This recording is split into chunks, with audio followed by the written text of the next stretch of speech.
They said the tomb was sealed forever. They said no pharaoh could weep, and they never spoke his name because every tongue that dared was torn out before it could finish the syllable. But when a map with no language surfaced from the vaults of Cairo, and a drop of blood unlocked a door that was never carved, something opened its eyes again, and it was crying. Part 1. The map that wasn't supposed to exist. It arrived without ceremony, just a dusty wooden crate, delivered in the back of a rickety cart, wheels screeching as if the sand itself was reluctant to let it pass. No paperwork, no seal, just a faint stench of cloves and rot. He expected broken pottery, perhaps misrouted scrolls. Instead, he found silence. Heavy, pressing silence. Inside was a thick linen wrap, damp to the touch, despite the dry heat. He unrolled it and met something that did not belong. The curator at the Egyptian Museum in Cairo, a man known for dismissing ghost stories, opened the crate with a chisel and a yawn. Almost leathery, it wasn't papyrus, nor animal skin. Some said it resembled pressed human scalp, but larger, too perfect, too smooth. Inscribed upon it, not written, but etched with something impossibly fine, was a map, except it had no rivers, no cities, no cardinal points. When she pressed her finger along the outermost glyph, it lit dimly briefly before fading into stillness. The museum guards behind her crossed themselves, just a spiral made of concentric glyphs, each one different, all unreadable. He swore he heard faint sobbing. From inside the glass case, a book that whispered at night, a book that bled through its pages. His eyes had ruptured. His tongue gone, there was no blood, no signs of struggle, just one thing. Before it vanished, it taught her only one thing.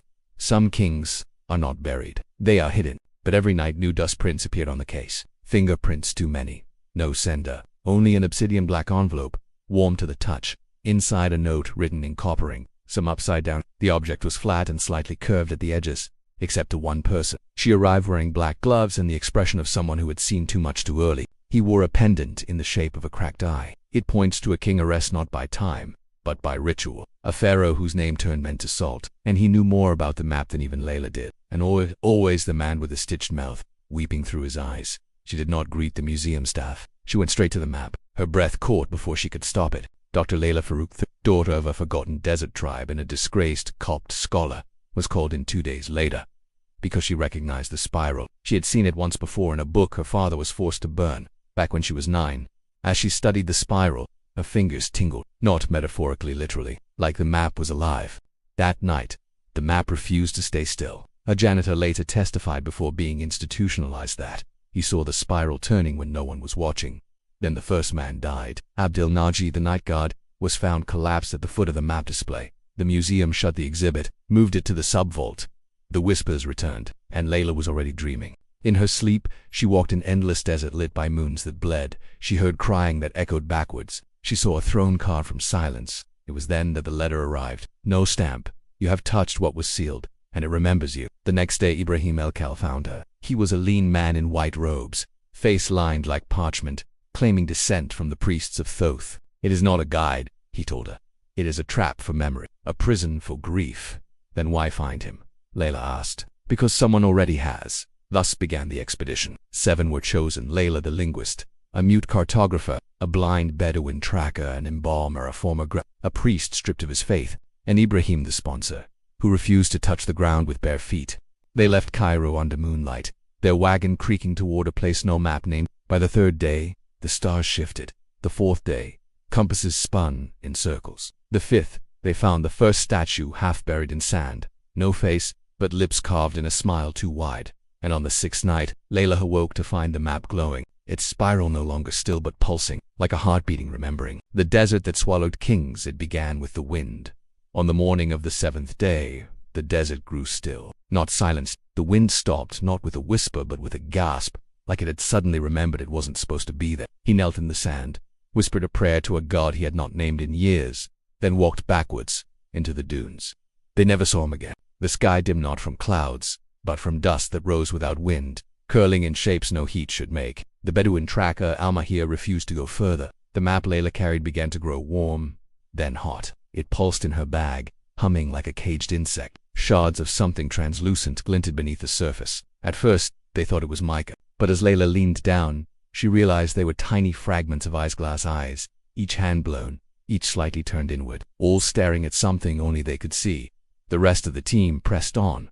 The land ahead was wrong. The sand no longer shifted beneath their feet, it crunched. as if layered with glass. But on the back of each head was a spiral, the spiral cut in shallow relief. The embalmer Bashir said nothing, but he began to hum tuneless, circular, like a ritual he'd forgotten how to end. By mid-afternoon, the sun no longer hung above. It listed sideways, low on the horizon, casting shadows in the wrong direction. She could feel it through the leather, like the gears of an ancient lock sliding into place. Then came the statue. First one, then three, then a ring of them, 12 carved from obsidian stone, smooth as ice, heads bowed, arms crossed. None had faces.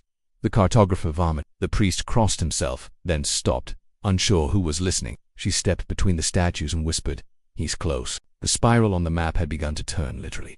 Not on the paper inside it. Something inside the artifact rotated, not from movement, but from memory. It was as if the sand itself was remembering grief. They walked until the sun vanished, not setting, fading like a snuffed lamp. Night fell like a curtain, and then they heard it. Not a sound. At first a weight, a pressure, a presence. Then, faintly weeping, but not from outside. From beneath. The ground beneath their feet shivered. Ibrahim turned to Layla. "Tomorrow," he said, "we dig." "You think the tomb is here?" she asked. "Not a tomb," he said. That night, the group made camp in silence. Layla stayed awake, staring into the dunes. Somewhere, deep in the folds of the map, something blinked. The tomb without a name. At dawn, the desert whispered back. The wind returned not from the east or west, but from beneath the sand. It rose in thin, vertical columns, as if the earth itself was exhaling between clenched teeth. Bashir, the embalmer, knelt and placed his ear to the ground. When he stood again, he said, "Only, it's breathing." The second brought stone flat, seamless, buried like a fallen sky. It had no markings, no crevices, just heat. Unnatural, pulsing heat. The priest touched it and recoiled. "It's not stone, it's skin." They began to dig. The first hour yielded only dry earth, but Layla didn't flinch. She approached the slab and placed the map upon it. The spiral aligned. For a moment, nothing happened. Then Layla's thumb sliced the day before, and a stray tool dripped blood onto the center of the spiral. The further they went, the more the walls pulsed breathing stone. The spiral narrowed, curling like a clenched fist. The air tasted of salt and copper. The ground shuddered. A crack hissed through the stone, not like rock splitting, but like lips parting after a long silence. The air grew wet, heavy like breath exhaled from ancient lungs, and then the slab split open. Not upward, not outward. It simply folded inward, swallowing itself, revealing a spiral staircase that descended into shadow. And the walls were covered in ice, painted, carved, set in gemstones, thousands, all open, none blinking. No torch could pierce more than a few feet. The darkness inside was thick, as if it fed on light. One by one they entered. The steps were narrow, slick, and unnaturally warm. Their torches hissed. Then, sound. In the dark, the weeping grew louder, very faint, very soft, sobbing. It wasn't an echo. It wasn't from behind. It was ahead. At the base of the spiral, they reached a corridor carved into black basalt. The floor was smooth, too smooth. Their feet left no prints. Everyone wept. Tiny rivulets of moisture leaked from their corners, dripping into shallow gutters in the floor, flowing toward the deeper chambers. When Bashir touched one, he gasped. It was warm. Layla examined the nearest eye. Inside the iris, she saw a letter-scurling script too fine to read, spinning ever so slightly. She leaned in closer. The eye blinked. She fell back. The torch died. They relit the flame. The eye was still, but now something had changed. Behind them, the staircase was gone. Not collapsed, not blocked, gone. Only smooth wall remained, as if it had never existed. They were inside now. Inside something that had no door, no name, and perhaps no way back. Layla placed her hand against the wall. It felt like flesh, and far beneath her, deeper in the tomb, a voice whispered, not in words, but in memory. "You came back." The corridor of names never spoken. The air pressed in like a second skin. With the staircase sealed, there was no light from above, only the dim flicker of torches, trembling as if afraid. The group moved forward, one step at a time. Their footsteps swallowed by the floor, their breathing the only sound besides the drip, drip of the weeping walls. They came to a door, if it could be called that. It was made of bone, human vertebrae, fused into an arch, rib cages for hinges, and in the center, a skull with no eyes and no jaw. It didn't open, it opened them. Layla stepped forward, compelled by something in her blood, and placed her hand on the skull. A shock pulsed through her palm. She saw a flash, an image, a child, dressed in gold, screaming as his mouth was sewn shut with scarab legs. A throne, a mother with her eyes gouged out, weeping black sap. Then the door dissolved, crumbled into dust that vanished before hitting the floor. Behind it lay the corridor of names, letters that uncoiled when watched, flickered when ignored. They weren't written on the wall, they were written into it, as though the walls themselves remembered pain. The walls were inscribed with symbols, but they weren't hieroglyphs. Ibrahim spoke softly. "These are not names of the dead." His eyes darted, tracing symbols too fast, as if forced to read something no one should see. He convulsed and screamed one word. "These are names erased. Men whose memories were condemned and not just forgotten, but bandmade." Layla touched one symbol and felt a scream rattle through her skull, too deep to hear, too sharp to forget. It wasn't hers. It belonged to someone long dead. Or would. This one was smooth, black, reflective like obsidian. The cartographer, who had been silent since they entered, collapsed. Blood leaked from his ears. "Brother!" Like the future was watching them die. No one knew who he meant, but the corridor answered. The walls began to whisper, not loudly, not in voices, but in syllables scratched inside the teeth of the living. Each member of the group heard something different. Bashir heard a lullaby. The priest heard his own confession, repeated back in reverse. They reached the end of the corridor. A door blocked their path. No handle, no hinges. Then Layla noticed it showed not their reflections, but versions of themselves slightly older, more and in her reflection her mouth was stitched shut. Without knowing why, she whispered, "We remember you." The door melted. On the other side, stairs descending, twisting, and far below, a sound that should not exist in a tomb, but not one set of lungs, many all gasping in rhythm, all waiting, and something among them still crying. To be forgotten, the air grew heavier, not with dust, but with grief. You could feel it in your bones, a sadness that wasn't yours, but sank in anyway. The stairs narrowed as they descended, each step more uneven, as if carved by trembling hands. No one spoke. The torches sputtered, shrinking inward, as if afraid to illuminate what lay ahead. Every breath was an effort. Layla led, her gloved fingers tracing the wall. It pulsed almost comfortingly, like it recognized her. Then, without warning, the staircase ended. They emerged into a chamber unlike the others. A circular room, impossibly wide. Its ceiling rose beyond torchlight. The walls were smooth, as if grown, not carved. And at the center, a raised platform. But what made it wrong was that it was open. Slightly. A crack down the center, wide enough to see what was inside. Upon it a sarcophagus, pressed into black resin, eyeless socket-stitched lips. A chest that rose and fell barely, slowly. Against all laws of time, it wasn't ornate. No gold, no jewels. Just rough, veined, stone-greenish, like bruised flesh. They approached. Bashir knelt beside it and whispered a word in ancient Coptic. The priest stepped back, muttering prayers in 3 different tongues, none of which comforted him. Layla looked inside. There was no body, only a shape, almost human. The figure was still breathing, and it was weeping. From the stitched eyes, dark fluid trickled. It fell into grooves carved around the sarcophagus, spiraling outward into the floor, disappearing into tiny holes, then glowing. 1,000 names, spinning slowly. Names not etched in stone, but in thought. You didn't read them, you remembered them. Names of slaves, names of sacrifices, names of priests who had their tongues removed so they could no longer speak of him. The tears were feeding something. Ibrahim turned to the others. "We have found the nameless king," he said, "but not his tomb. His prison." Layla whispered, almost inaudible, "Why is he still alive?" The cartographer, shaking, pale, answered through cracked lips, "Because memory keeps him alive.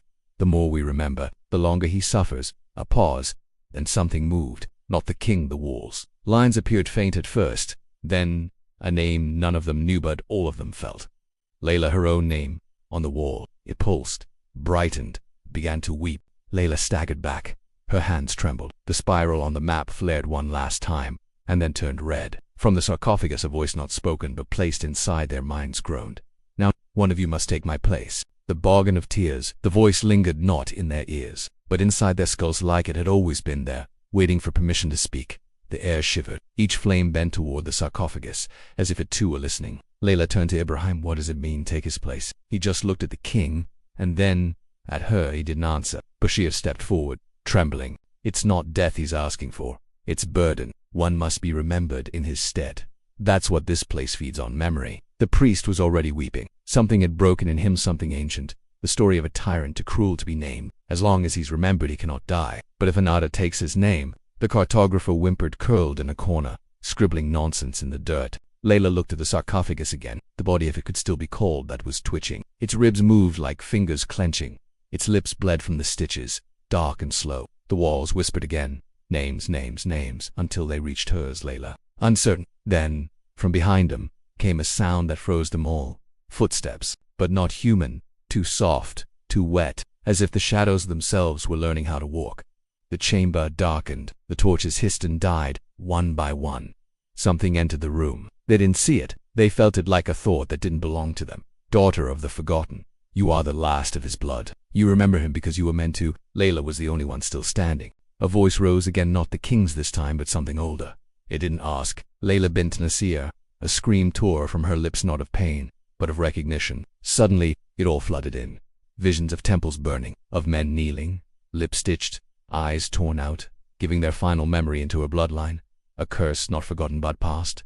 She was the vessel, not to open the tomb, but to seal it forever. Behind her, the others began to disappear. One by one, without sound, they turned into dust, names unspoken, histories unwritten, like they had never been. Only Layla remained. Only she was allowed to remember. She stepped to the sarcophagus. Her hand, once steady, now burned red with the spiral's mark. She reached into the open tomb. Not to wake him, to take his place. The walls began to scream, not in horror, but in relief. And for the first time in thousands of years, the king stopped crying. When the tomb wrote back the moment Layla's body touched the stone interior of the sarcophagus, the tomb exhaled. Not air, not dust, but memory. The torches, though long extinguished, flared with violet light, not in decay, but in surrender. His bones turned to ash, then to salt, then to ink soaking into the floor and writing new lines into the stone. Words began to etch themselves across every surface, not hieroglyphs, not language, but remembered pain made permanent. The walls, once weeping, now screamed not in pain, but in release. It spilled out in waves, sightless, soundless, but heavy enough to bend time itself. The king's body disintegrated. A stream of names, histories, rituals, curses, births, and betrayals spilled endlessly from her thoughts. Layla lay motionless, her eyes wide open, but she didn't blink. Her mouth, once stitched by silence, now whispered constantly, though her lips never moved. She had become the library, a living sarcophagus, a tomb that remembered for others. And the tomb began to change. New corridors unfolded, halls that spiraled backward in time, rooms that shouldn't fit within stone, entire chambers made only of weeping, the artifacts, the tents, even the bones of the forgotten expedition. One gust, then a nothing. It reshaped itself, not crumbling, not collapsing, but restructuring, as if Layla's presence awoke ancient blueprints hidden deep in the desert's skin. And at the center of it all, Layla, encased in crystal tears, suspended in time, a monument not to a ruler, but to a memory so dangerous it had to be hidden behind a name no one could speak. Above ground, the sand shifted. The desert swallowed the camp, as if no one had ever been there. But far away, in Cairo, a girl woke from sleep, screaming a name she'd never heard. In Istanbul, a historian dropped dead at his desk, clutching a paper with a spiral drawn in blood. And in an archive in London, a blank page filled itself with ink. Only one sentence: the king is gone, but the name has found a new tomb. Echoes in the bloodline. The desert slept again. No tomb, no trail, no bones, but the world had already changed. Across continents, those touched however faintly by the forgotten bloodline began to stir, not all at once, not violently, but in fragments. A museum archivist in Alexandria began speaking in a dead dialect of Middle Egyptian, unaware he was doing so. A linguist in Boston found herself dreaming of rituals she never studied, every morning waking with ash under her fingernails. In Tokyo, a child drew spirals compulsively. He didn't know why. Something ancient had broken loose, but not a monster, a memory. The name, once buried in sand and silence, had become seed. Manuscripts rewrote themselves. Tombs, once inert, began humming. People vanished after whispering words that had never existed in any language, and it sought hosts. In the weeks following the disappearance of the expedition, the world witnessed a quiet epidemic of uncanny events, but not all were victims. Some remembered glibly. They called themselves the Witness, a secret network. Archivists, priests, linguists, and bound not by loyalty or belief, but by a shared vision of a crying girl in crystal, whispering endless names. They began carving spirals in stone, wood, and flesh. Not as worship, as warning. The king is gone, they said, but she remembers, and through her, so do we. Governments tried to hush it. Academics dismissed it, but none could explain how a lost tomb with no coordinates had somehow begun appearing in 14th century maps. In London, the cartographer's journal reads, its last page, once blank, now held a new drawing, pulsing, marked with a single red spiral, and one word beneath it: Layla. Just ink that never dried. Meanwhile, in the depthless dark beneath Egypt's sands, she remained her body. They flowed faster now, because she wasn't just remembering, she was beginning to dream. 9. The pilgrims of the spiral. They came in silence. From Mumbai, from dusty towns in Sudan, from orphanages, asylums, libraries, and morgues. They packed no food, carried no maps, yet each walked with purpose, as if guided by a thread of memory only they could feel. No one organized them. There were no announcements, no visions, just the spiral. Some had seen it in dreams, others in cracks along subway tiles. One man said he heard it sung from the mouth of his dead wife while she was being cremated. Another found it traced in frost on his window on a night that never snowed. They called themselves nothing, but others named them the pilgrims of the spiral. Satellite imagery began to track them. Solitary figures converging toward the same impossible point. The lost coordinates of Layla's tomb. The desert offered no guidance, yet somehow they walked in perfect intervals, like blood vessels growing toward a heartbeat. The Egyptian government dispatched a security unit. Only one radio transmission came through, a whisper under static. The wind follows them. They're smiling, and they shouldn't be. They don't blink and then within hours, all surrounding villages were empty. Meanwhile, in Paris, Dr. Ilse Baum decoded a passage from a stolen papyrus fragment. The lines made no syntactic sense, but the emotional clarity chilled her. Where memory pools, thought must drown. Where names are spoken, silence must bleed. The spiral does not bind, it buries. Ilse looked up from her notes. Her office door had opened, and standing there, barefoot, was a child, holding a stone tablet she could not have carried. On it a single etched name, Layla. The child wept. Not tears of fear, but recognition. At that moment, in Cairo, an ancient door unlocked, not physically, but in thought. Somewhere, deep beneath the dunes, Layla's mouth moved for the first time in centuries. She said only one word, and every pilgrim stopped walking. They had arrived, not at a place, but at a moment, the moment when memory itself opened its mouth and prepared to devour. Part 10. The memory that refused to die. The ground did not shake, the sky did not bleed. There was no explosion, no burst of light. Instead, everything remembered at once. Across the world, strangers gasped in synchrony. Prisoners wept without reason. Dancers froze mid-movement. Historians dropped pens mid-sentence and whispered a name they didn't know they knew. Layla. In Kyoto, a monk fell into trance and described a throne of flesh and salt, built beneath a desert long turned to ash. In Santiago, a 3-year-old hummed a hymn that hadn't been sung in 4,000 years. In Berlin, a wall once thought blank revealed a spiral carved centuries ago. The pilgrims did not move. They simply knelt, hands open, eyes wide, and beneath them, the tomb breathed. Not air, but in people's dreams. Not death, but thought. Inside, Layla floated above the sarcophagus, not in ink. For each who remembered, a glyph appeared. For each who denied it, a scream was etched instead. The spiral had fulfilled its purpose, not to curse, not to raise, but to recall. The Nameless King had never wanted to rule again. He had wanted to be understood, to be known, to be felt, to have his agony justified through empathy.